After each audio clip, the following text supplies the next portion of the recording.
EMU began in 1946 when Dr. Fred Daybold and his wife Siva felt the definite call of God to leave their ministries in California and serve the Lord in a foreign land. Through a number of circumstances, including revolutions in 2 prospective countries, they ended up in Uruguay, a small coastal nation in South America between Brazil and Argentina. There, what began as a small English Bible study expanded into a countrywide outreach to nationals.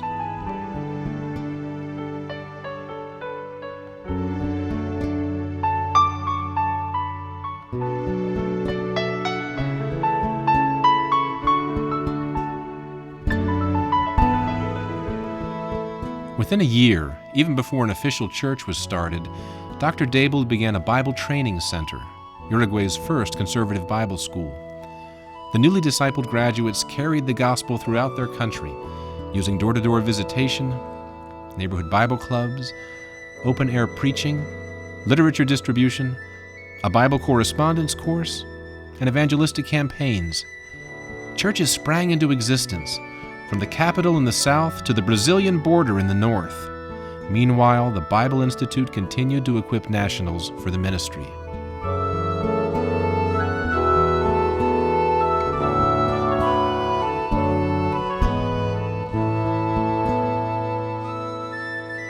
During those early years, the goals of the mission were firmly established, just as they continue today.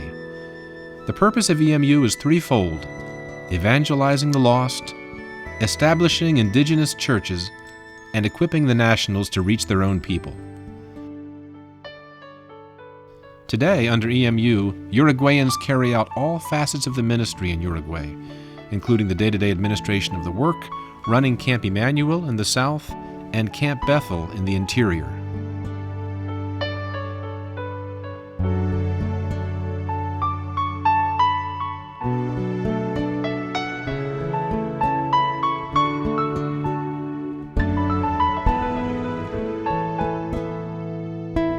When the mission was incorporated in 1949, the Daybolds chose the name Evangelical Mission to Uruguay to distinguish it from denominations in Uruguay that were drifting into liberalism.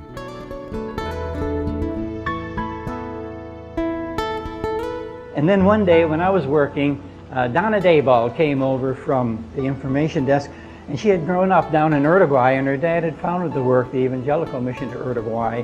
And so she came over and asked Mrs. Stenholm if we could edit the movies for her dad. He had shot a lot of film, and Mrs. Stenholm said, "No, Donna, we're just too busy with our own work." And that was the end of it. I knew nothing about the conversation, but God had other plans for us down the road, and He worked on Mrs. Stenholm's heart. She called me down about 3 hours later, and she explained the whole thing to me and said, "I told her no, and I don't think we ought to, but I know you like to help missionaries and that, and do film work and that. So if you want to do it on your own time," didn't have much time on my own, "on Saturdays and Sundays, you can go ahead and do it." So I said that I would. After working with Pa Daybold for 2 days, I went home and I said, "Honey, if we ever leave Bob Jones, boy, I'd like to go with that work." I said, training the national to evangelize their own people, that struck a note with me.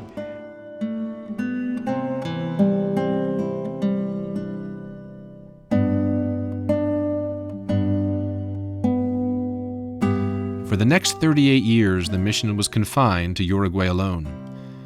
Then in 1987, the mission appointed its first candidates to a country other than Uruguay, the Tom Chapmans, who were going to Chile. And when a ministry opened in Cambodia, the official name of the mission was changed to EMU International. Today there are 2 branches of the mission: the Evangelical Mission to Uruguay and the Evangelical Mission to the Unreached.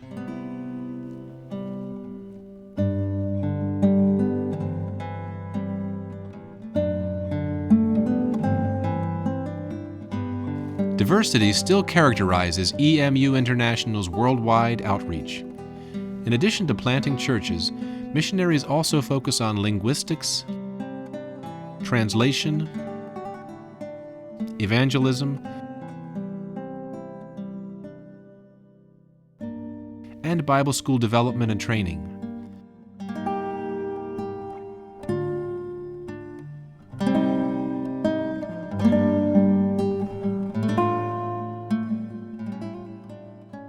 fields of service are equally diverse. China, Cambodia,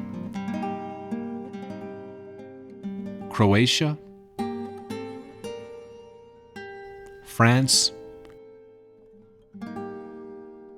Mexico,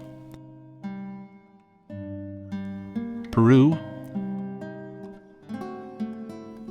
Chile, and of course, Uruguay.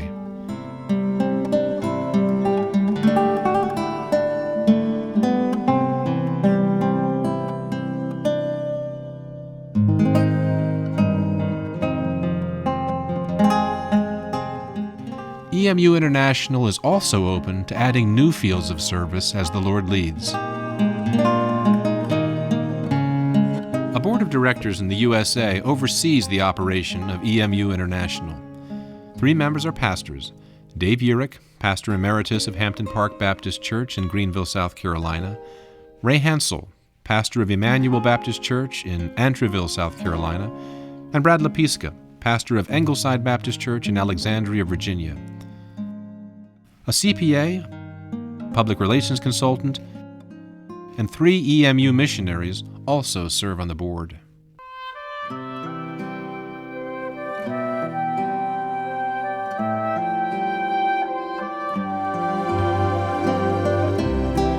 EMU preaches and practices ecclesiastical separation from religious liberalism and apostasy, and none of its ministries promote or practice the so-called sign gifts. EMU is thoroughly fundamental and historically Baptist in doctrine.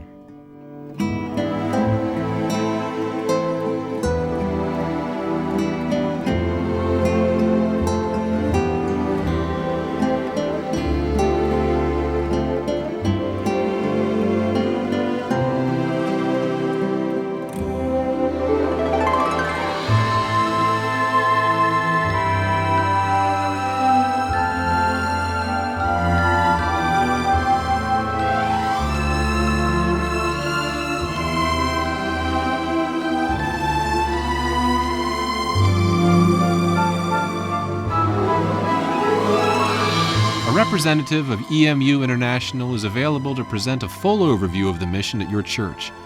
To arrange a meeting, please write us at 209 Roberts Road, Taylor, South Carolina, 29687, or call 864-268-9267, or email us at office@emuinternational.org. We look forward to laboring together with you in the Lord's harvest field.